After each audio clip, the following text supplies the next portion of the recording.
केसीबाट पद तथा गोपनीयताको शपथ लिएका छन्। संवैधानिक व्यवस्था अनुसार सभामुख चयन नहुन्जेल ज्येष्ठ सदस्यले नै सभाको नेतृत्व गर्ने परम्परा छ। सोही अनुरूप बुधबार राष्ट्रपतिबाट शपथ लिनुभएका केसीले आफ्ना सहकर्मीहरूलाई विधिवत रूपमा संसदीय जिम्मेवारीमा प्रवेश गराउनु भएको हो। मुलुक र जनताप्रति पूर्ण वफादार रही सत्यनिष्ठापूर्वक प्रतिज्ञा गर्छु। ईश्वरको नाममा शपथ लिन्छु कि नेपालको सार्वभौम सत्ता, राजकीय सत्ता नेपाली जनतामा रहेको नेपालको संविधानप्रति पूर्ण वफादार रहँदै प्रतिनिधि सभाको सदस्य पदको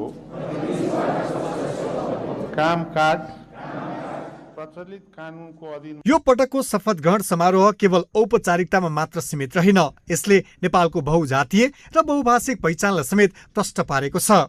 यसपटक 64 जना सदस्यले 18 वटा विभिन्न मातृभाषामा शपथ लिएका छन्, जुन संसदीय इतिहासमै एउटा गौरवपूर्ण रेकर्ड हो। आफ्नो मौलिक संस्कृति झल्काउने पोसाकमा सजिएका सांसदहरूले संघीय संसद भवनको आँगनमा विविधताको इन्द्रेणीको रङ भरेका थिए। एकदमै दुःखद घटनाबाट यो परिस्थिति सृजना भएको हो। त्यसैले गर्दा त्यो गम्भीरतालाई महसुस, त्यो पीडालाई बुझेको छु र त्यसैले इमानदारी साथ काम गर्ने प्रतिबद्ध। जसरी आज शपथमा तपाईँले संस्कृत भाषामा शपथ लिने भनेर संघीय संसद सचिवालयले सूचित पनि गराउनु भएको छ। अब तपाईँहरूको संसदमा सहभागिता भूमिका कस्तो रहन्छ? रचनात्मक नै रहन्छ। राष्ट्रको हितमा हुने कुनै पनि कुरामा सरकारलाई सशक्त रूपमा साथ दिन्छौँ। यो आम मतदाताहरूले हामीलाई एउटा विश्वास गरेर भरोसा गरेर मत दिएको छ र यो मत भनेको हामीलाई एउटा खुसी तुल्याउने मात्र होइन, जनताप्रतिको जवाबदेहिता, जिम्मेवारी हामीलाई थपेको छ र त्यो जिम्मेवारीलाई चाहिँ हामी निष्ठापूर्वक जनताको हितमा राष्ट्र र जनतालाई पहिलो प्राथमिकतामा राखेर काम गर्नुपर्छ। स्मरणीय क्षणको रूपमा मैले यसलाई लिएको छु। यो जीवनमा मेरो पहिलो संसदको यात्रा हो र यसलाई चाहिँ एकदम अझै राम्रो तरिकाले अरूले नबिर्सिने गरी हामीले देश र जनताको लागि काम गरेर अगाडि बढ्नुपर्छ भनेर त्यो अभिभारा बोकेर यहाँ आएका छौँ।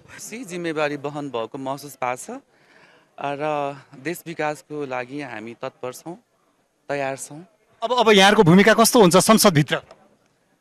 हामी सबैको भूमिका एकदम सकारात्मक छ। सकारात्मक ढङ्गले हामी अगाडि बढ्छौँ भन्ने चाहिँ मैले विश्वास लिएको छु। हिसाबमा चाहिँ हामीले विभिन्न तहमा मैले चाहिँ विगतका दिनमा सामाजिक आन्दोलनहरू गर्दै आउँदाखेरि आज चाहिँ एउटा चाहिँ निर्णय गर्ने ठाउँ, एउटा कार्यान्वयन गर्ने ठाउँ, एउटा नीति नियम बनाउने ठाउँमा पुग्दैछु। एकदम धेरै गर्व महसुस भयो। समग्रमा परिस्थितिको कुरा गर्नुपर्दा